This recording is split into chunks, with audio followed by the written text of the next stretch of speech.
Hello everyone, welcome to another video by Material. Today I'm here to bring you some tips on how to win matches with randoms.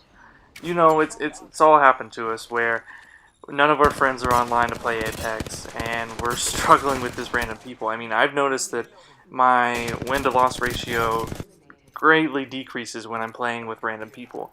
So what I'm trying to do with this video is show you some tips on how to still do well, how to still get wins, even when you're playing alone. And I can guarantee that if you follow these 10 tips, your experience playing with random people will get better, you will get more wins on your own, and it will make you an overall better squad player.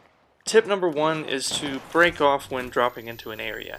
Basically, the idea is you want to be close enough to your group that you can assist them if someone else engages you, but you also don't want to be so close that you're picking up each other's guns, each other's weapons, fighting for armor. That's not always a good scenario and doesn't really help out the team as a whole. Tip number two is share weapons on the drop. Your teammate's success is your success. It's harder to defend against 2 or 3 people with one gun each than one person with 2 guns, if that makes sense. Bob, who I'm just going to refer to as this horrible teammate, was running in front of me once and on the drop, and he picked up 2 peacekeepers, leaving me with nothing. 2 others engaged him and killed him instantly, while I tried to slide kick them into oblivion. Needless to say, I found myself back in the lobby shortly after that, but if Bob had just left 1 peacekeeper, we would have had a lot better chance of surviving. Tip number 3 is ping enemies before engaging. And I know that, sometimes you can't do it, you get ambushed from point blank range and there's no time to ping before you start engaging them. But it is immensely helpful for your mates to know where the enemy team is that you're engaging so they can set up a quick flank or start lining up their own shots. Otherwise you could get blindsided and be of 0 help to your squad. Tip number 4 is to be patient when you die. We've all seen it, right? Bob rushes somewhere with 10 squads fighting, thinking he's Shroud, dies, and immediately rage quits, leaving your squad down a man. But there have been around 10 different matches where this happened to me and the other squad mate who Bob left behind were able to pull out the win. So Bob missed out on a win and got a screenshot with a tongue face in his inbox. You just never really know how things will play out, so it's better safe than sorry. Just be more patient with your squad. Tip number 5, open boxes for respawning players. So when Bob drops into the game from a respawn after going full Chuck Norris, they have nothing. No family, no friends, no possessions, and certainly no guns or armor.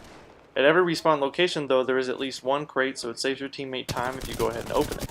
Hell, drop them a gun if you can, so they can not only defend themselves, but you as well. Just ask them to give it back once they get back to their crate, and you're good to go. Tip number 6, if you're leading your squad, slow down just a little bit.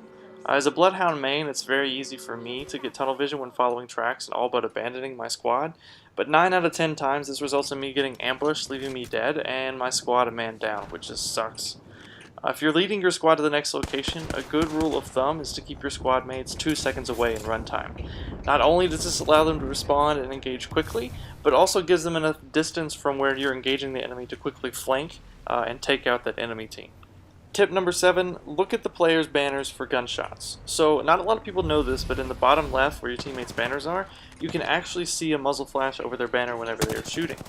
I find this immensely helpful when squad mates don't have a mic and I hear gunshots that are close.